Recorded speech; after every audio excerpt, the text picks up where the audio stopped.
Hello. Today we're going to read everybody's favorite thing, a fanfic. This one's about My Little Pony.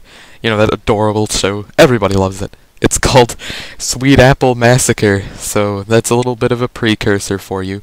Here we go. Big Macintosh surveyed the many apple trees that made up Sweet Apple Acres. It was nearly Applebuck season once again, and it looked as though they would be having a bumper harvest this year. He nodded, satisfied. His sister Applejack walked up beside him. "Woo, boy howdy! I sure am glad you ain't injured this time, Big Macintosh," she said. "Why, there's even more apples on them trees than this year." "Yup," Big Macintosh replied in his characteristic manner. "Them's a lot of apples." Applejack was silent for a moment, enjoying the feel of the sight breeze across her blonde mane. "Say, I don't suppose you've seen Apple Bloom anywhere, have you? I've been looking for her all day, and she ain't nowhere to be found." Big Macintosh shook his head. "Sorry, sis, can't say I have." "Darn, that silly filly's probably gone off somewhere with her friends. I just hope she ain't fitting herself into any mischief, or else there'll be hay to pay." "Don't you go worrying yourself, Applejack," he replied. "I'm sure she's perfectly fine. But anyway, I need to go back to the barn. I gotta go and press some apples for some of my home-brewed apple cider. I hoof-picked a few apples yesterday, specifically, all nice and plump and ripe, and they ain't gonna press themselves." Applejack laughed. "You sure do love your cider, don't you? Just make sure Apple Bloom don't get her hooves in it again. We all know what happened last time." Big Macintosh chuckled along with his sister. "Yup." The large red pony trotted back to the barn and gently closed the door. He opened a trapdoor with his mouth and went down into the steps with an old, disused apple cellar. Usually it was just filled with junk, scrap metal, and worn out old clothes, old rope, and various other bits and bobs that had outlived their usefulness. Big Macintosh often came down here when he wanted to get away from the world, to withdraw for a little while for some peace and quiet. Today was different, however. The old rope at least had found a new use, because in cellar space were Apple Bloom and her fellow cutie mark crusaders, Sweetie Belle and Scootaloo, bound and gagged, propped up against the wall. 3 pairs of scared, round eyes looked up at Big Macintosh as he approached.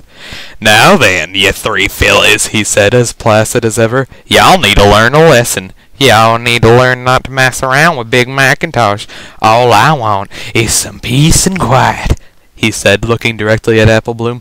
The little red-haired filly cowered under his gaze. "All I want is a quiet life without all you cutie-mark crusaders running around the place, making with all the noise. When I'm done finished with y'all, there ain't gonna be no noise from you ever again." As Big Macintosh approached, Scootaloo flapped her wings, struggling to get off the ground. Big Macintosh laughed and grabbed one of her wings. He twisted at first slow, watching the pain visibly grow in her eyes, but then he tore hard, smiling slightly when he heard the snap and the muffled whimper that came from Scootaloo. He then threw her to the ground. "Your wings are useless, you silly filly," he said pleasantly. He then went to a toolbox and took out a rusty knife with a jagged blade and dropped it in front of the 3 fillies. "I'm gonna take off those gags now," he said. "The first one of you to scream gets your tongues cut out." He took off Sweetie Belle's gag first. She looked up at him with terror, but managed to stay quiet.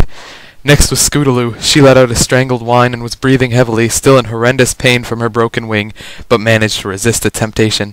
Finally, he removed the gag from his sister Apple Bloom. She stared at him with her large round eyes, filled with fear and incomprehension. Well, that's a big word for such a stupid person. How stupid do you have to be to write this?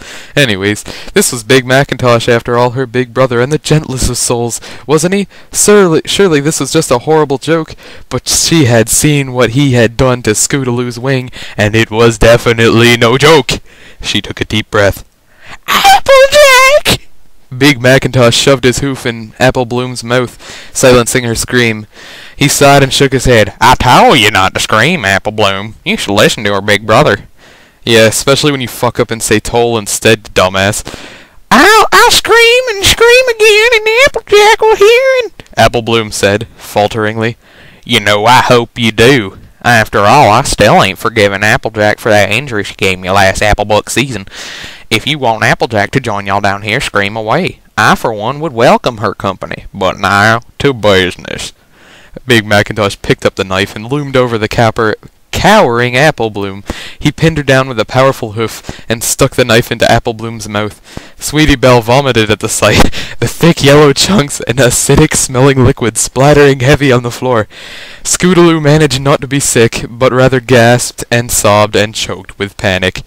Big Macintosh forced open Apple Bloom's mouth and with some effort cut out her tongue.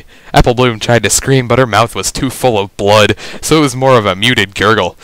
In case you're not a sick fuck and don't know what that sounds like, it sounds like this. After a short while she collapsed, tears streaming from her eyes, falling unconscious from the shock and pain. Big Macintosh then took the tongue and rolled it into the puddle of putrid vomit on the floor. He smiled at Scootaloo. "Ya hungry?" Well, I for one am not, and I will never be after reading this." Scootaloo shook her head vigorously and cast him a defiant glare. "If Rainbow Dash was here, she would kick the crap out of you, you maniac!" Big Macintosh shrugged. "Well, she ain't. And anyway, I wouldn't be so sure about that. Rainbow Dash ain't as tough as she like to make out." He shoved the vomit-covered tongue into Scootaloo's mouth and used his hoof to clamp her mouth shut. "Don't you go trying to spit it out now," he said calmly, with a little laugh, and the filly struggled and squirmed.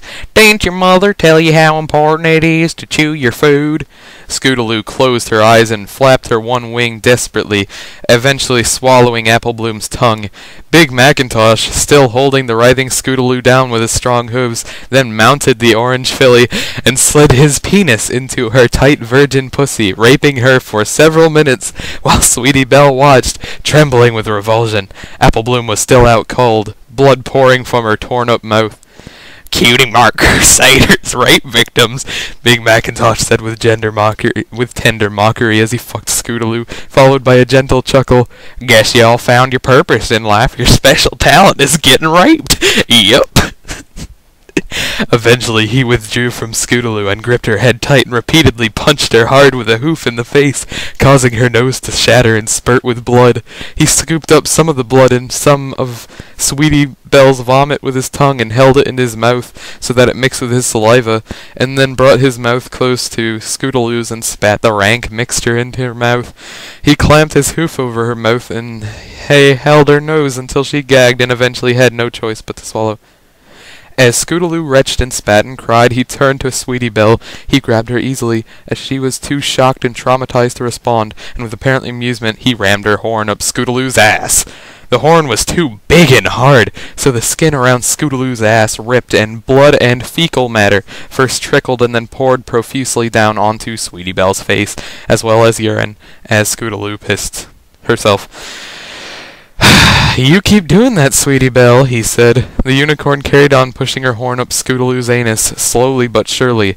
Her normally groomed pink and purple mane was now stained a reddish-brown, glistening with the wetness of the piss and blood. "If you stop, I'll come over there and, get creative. I may seem a bit dense, but I'm actually quite a creative stallion, you know," Big Macintosh said with a wink. "Yup." Oh, God. Alright, I'm gonna have to separate this.